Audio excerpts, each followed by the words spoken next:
Hello everybody and welcome back to my channel. Today I'm going to be doing my July wrap up for you guys. So I think I got to some pretty fun reads in July. I found some new favorites. I also partook in Summerween, which was just a really good time, and I'm really excited to go through all of these books with you guys. So we are just going to go ahead and get right into it in just a second, because before we start talking about the books, I do want to talk about the sponsor of today's video, Book of the Month. We all know I love Book of the Month around here, so I'm excited to be working with them again.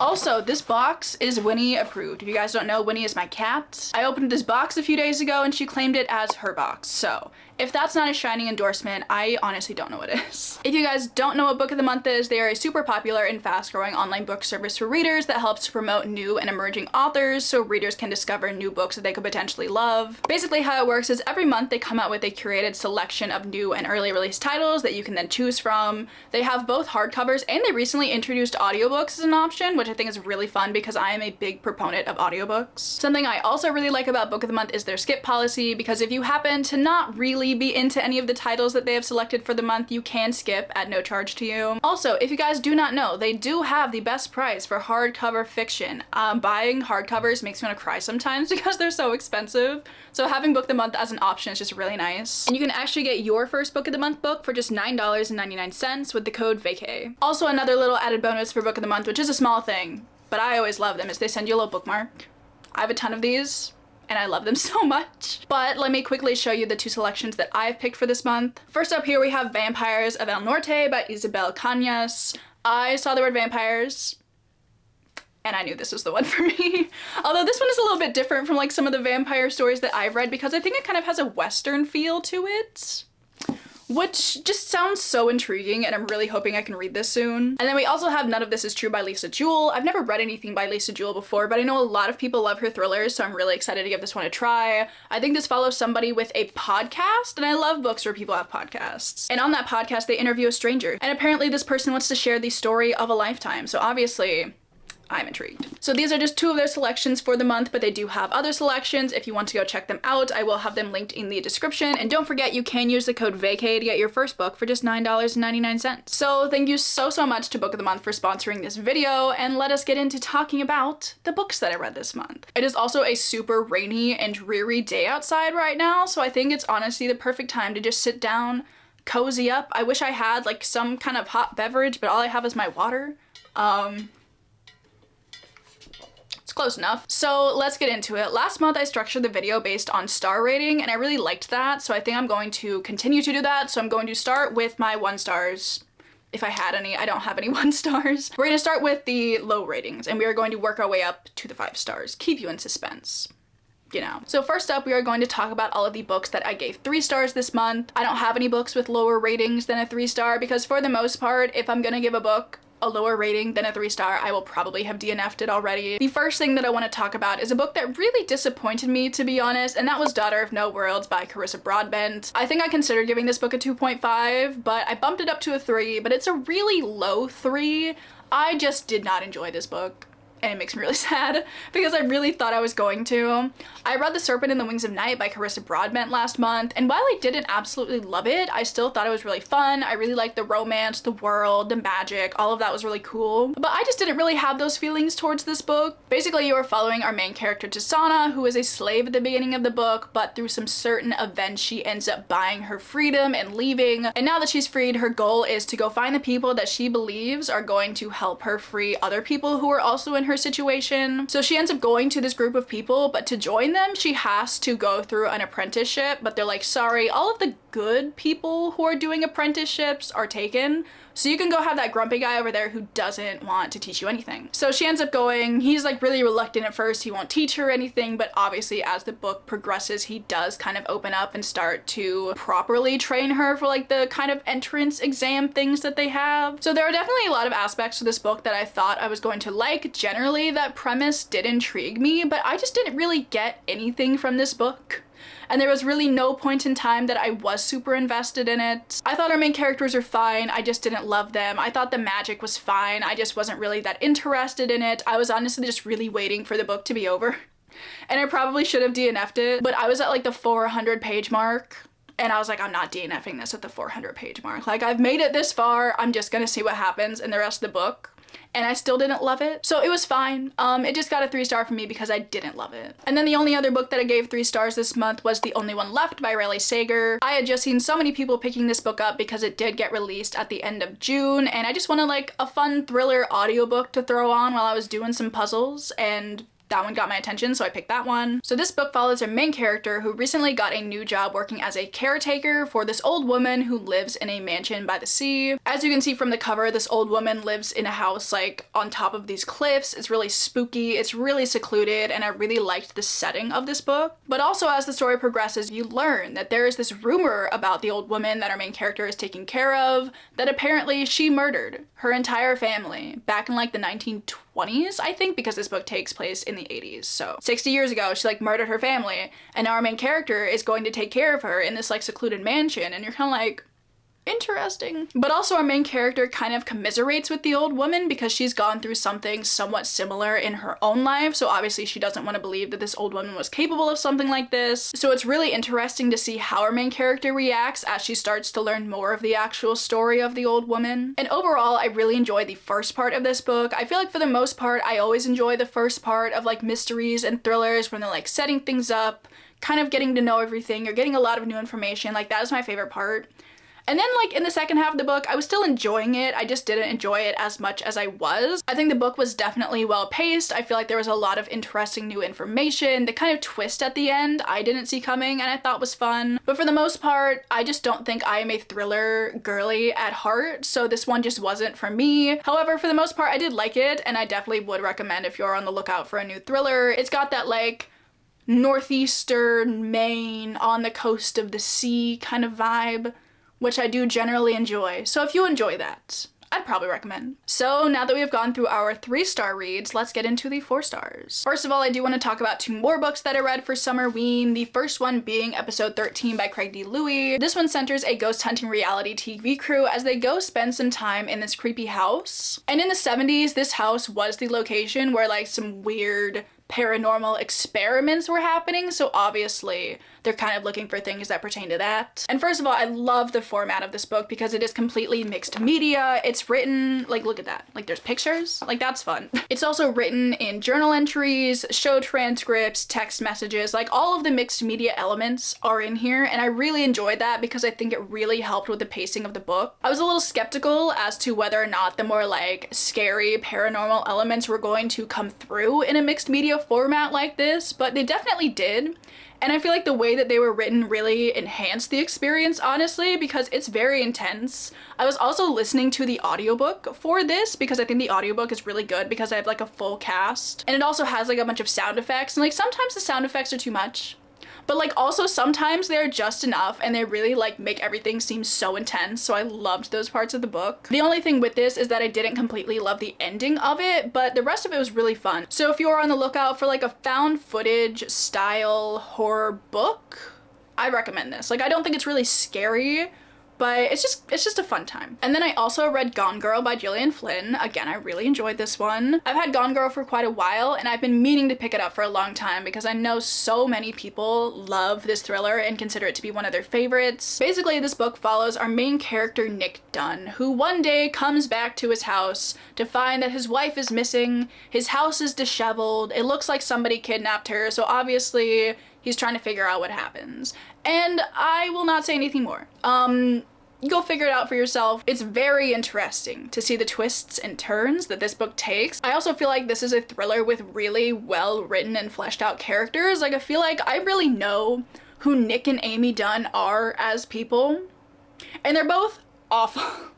But like getting to know them on such a level and seeing all of the events in both of their lives that have led them to the events of this book, it's so smart, it's so clever. I love that you can see all of the thought and care that went into writing this book. So that aspect of it I absolutely adored, but I think I just kind of fell off with it towards the end of the book. But it just ended up being a 4-star, which is fine because I'm so glad that I finally got around to reading this. The next books that I want to talk about are the first 2 books in a series, and that is the Lady Trent series by Marie Brennan. First of all, we have A Natural History of Dragons, and then we also have The Tropic of Serpents. So far, I am absolutely loving this series. You are following our main character, Isabel, as she embarks on these expeditions and journeys to study dragons. I think that's all I need to say. Although honestly, that is kind of just like the plot of this entire series, is that you see her going on different expeditions, you see what she gets up to, what she finds out. There are also like drawings throughout this book of like things that she's seeing. So that's really fun. I mean, like, look at this thing. Weird, yet intriguing. But I'm just gonna talk about both of these like as one entity because it's just easier that way. But I love the more scientific element to this book because it really shows just how much thought that Marie Brennan put into writing this series. Because first of all, the dragons like obviously are very well fleshed out. There's a lot of like dragon history. There are a lot of people that study dragons. There are like different academic papers and books and whatnot written about dragons that are like referenced throughout this series, which I think is really fun. And this series reminds me a lot of Emily Wilde's Encyclopedia of Fairies, like very much the same concept where you have this person who's very intent on studying like this fantasy element, but it makes it feel very real, which is what I really love about this series. Something else that I really love about this series is that even though it's high fantasy, our main character still basically lives in England, and it does hit on that like historical fantasy vibe that I absolutely love. Like there's still a lot of talk about like propriety, how women should act, but our main characters obviously like, I'm not gonna do that. And I typically love the main characters that historical fantasy focuses on because they're all about like not doing what society wants them to do. And I love that for them. But overall, this series is just so fun. I cannot wait to continue. I will absolutely be picking up the third one as soon as I can. Hopefully in August. Like that's my goal. We'll see if it happens, but that's the goal. And then my last 4-star for the month is The Wicked Deep by Shea Earnshaw. I'm so excited I finally got around to reading this, and I think this was absolutely the perfect time to finally pick it up because it does take place in summer, but it's like a witchy book that takes place in summer. So like right now, it was the time. This book takes place in a small town in Oregon where in 1822 3 witches were executed, but we're following our main character in the current day timeline as they are going into this time of year called swan season, where during this period of time these spirits of these witches that were executed come and like possess 3 young girls in the town and just like murder a bunch of men. And the town doesn't really seem to like be that adamant about stopping it. They're very resigned to it, which I think is a bold way to deal with it, but that is besides the point. I really loved the general like ambiance of this book because it was like always rainy and super dreary, and I feel like that was the perfect setting for the somewhat traumatic events that were happening in this town. I also loved like the witchy aspects to it because while it's not told in necessarily a dual timeline because it does primarily focus on like the current day, you do get snippets of like what the witches' lives were like back in 1822, and you kind of see the events that lead up to them being executed by the town. And just seeing how the events of this book progressed was really interesting. I liked a lot of the twists and turns that it took. There were definitely a few things that caught me by surprise, even though I probably should have seen them coming, but I did not. And it was just like a really good witchy read. It's not a favorite, but I did really enjoy it. Also, I almost forgot, I do have one more 4-star that I still need to talk about, and this is A Sinister Revenge by Deanna Raybourn. This is the 8th book in the Veronica Speedwell series, and I probably won't tell you what it's about just because like we're so far in the series. I don't really know if a synopsis is gonna help you that much anyway. But I really liked this one because you saw a lot of the fallout of a bunch of the information that was revealed in the 7th book in this series. And like the 7th book, I think it's called An Impossible Imposter, is juicy. Like you get a lot of background information on Veronica, kind of see a lot of things happening in the relationship between Stoker and Veronica. And while this book does focus on the mystery, it also focuses on the impact that has had on Veronica and Stoker's relationship. And what I really needed in this series was more pining. Like that kind of sounded like I was saying it sarcastically, but I'm not. Like I really wanted more pining.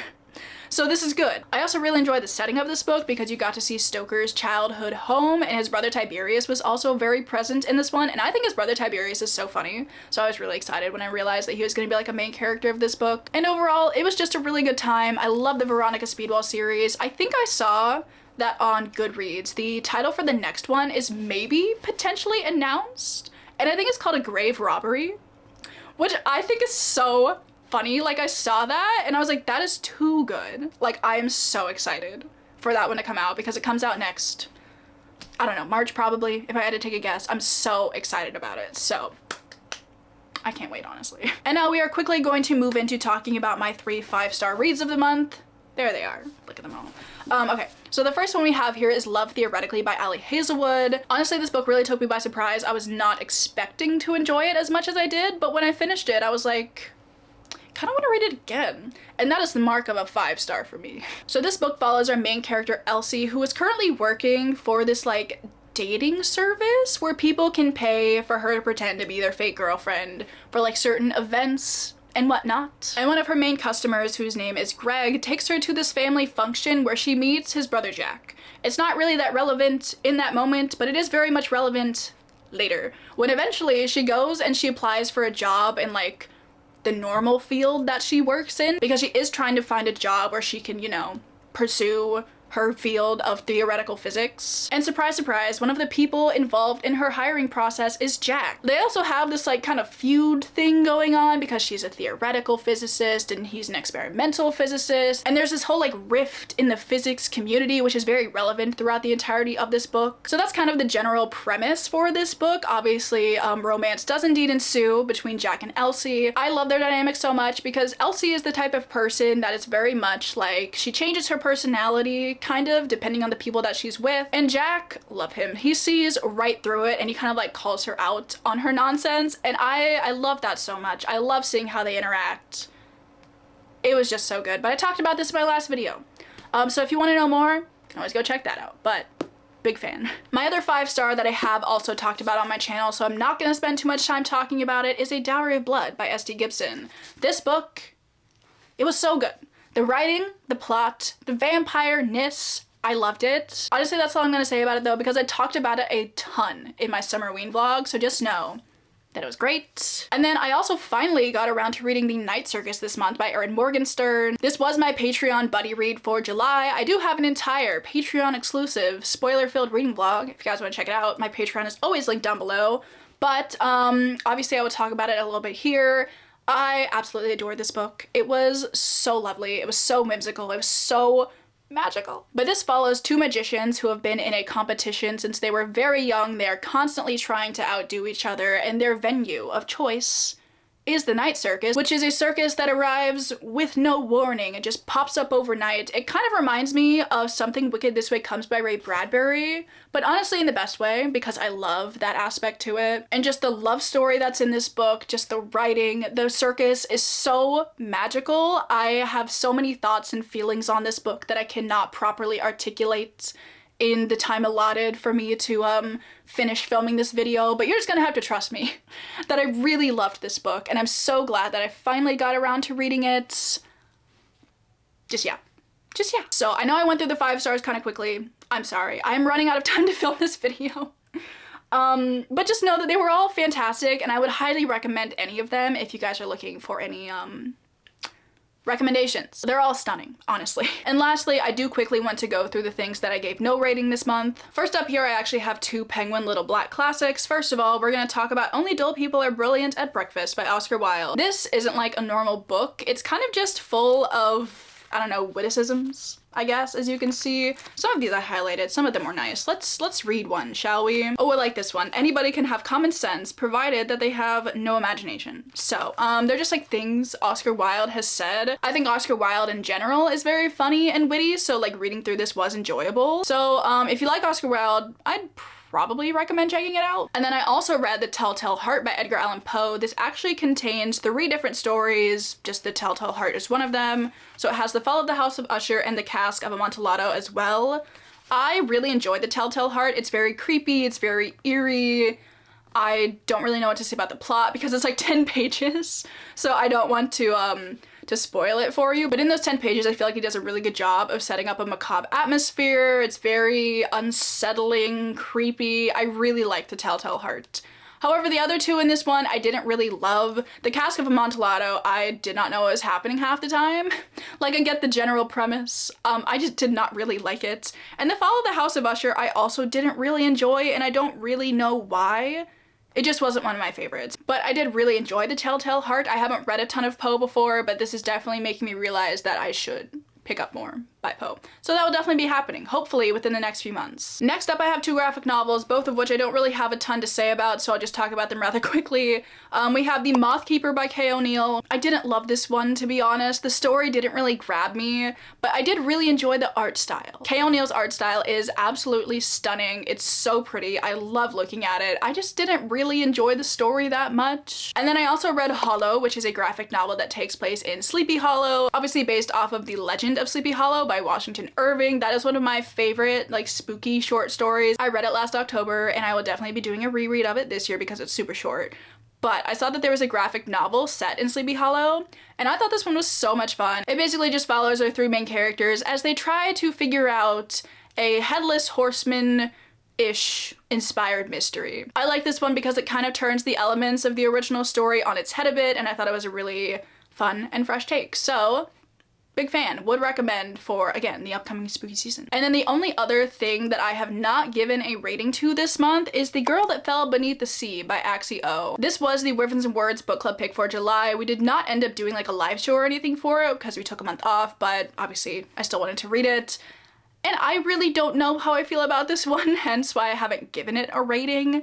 I just don't know. Like, I don't really have a ton of feelings towards it. There were some aspects that I liked, but for the most part, I didn't really enjoy it that much, but that's not really because it was bad. Basically, in this world, there is a very small village that is set by the sea, and in order to not be, you know, just like decimated by really aggressive storms every summer, they sacrifice one of their young women to the sea god, and she has to go under the sea and marry him, presumably. But basically this book opens up on our main character Mina as she is watching the love of her brother's life about to get sacrificed to the sea god. So obviously Hunger Games style, she volunteers herself as tribute instead. And basically this book follows her as she goes under the sea. She meets the sea god, she meets like some friends. I generally enjoyed the characters in this book. There was like a little romance, which like that was honestly the only part of this book that I was like decently invested in because I wanted to see what was gonna happen there. But for the most part, I just didn't love it. It is very fairy tale-esque, which I did enjoy those elements. I do believe this is based off of like a Korean myth, potentially, which I like that aspect of it as well. But the execution just wasn't something that I ever really found myself that invested in, but it's not a bad book necessarily. I just didn't really enjoy it. So I haven't really given it a rating. I'd probably, I don't know, maybe I give it like a 2.5, but I probably just won't give it a rating, to be honest, because I don't care enough to give it a rating, so yeah, you know. So those are all the books that I read in July. I feel like I've gotten to some really amazing books this month, so I'm glad I've gotten an opportunity to kind of chat through them with you guys, so I hope you guys enjoyed. Also, thank you again so much to Book of the Month for sponsoring this video. Don't forget, if you use the code VACAY, you can get your first book for just $9.99, and I will have them linked down below. So I really hope you guys enjoyed this video, and I hope you've all had a fantastic reading month. I would love to hear some of the books that you've read this month. Let me know your favorite or your least favorite. I think my favorite is probably the Night Circus. It was just a magical experience. And I think my least favorite, I think it might be The Girl Who Fell Beneath the Sea, which honestly pains me to say, but I think it's the truth. Thank you also so much to everybody over on my Patreon. If you guys are ever looking for more content from me, such as extra videos, monthly buddy reads, readathons, journaling content, all that fun stuff, it will be linked below. We are reading Fear the Flames by Olivia Rose Darling for our August buddy read. So if you guys want to join in on that, again, link down below. But I'm gonna let you guys go. Thank you so much for watching, and I will see you all in my next video.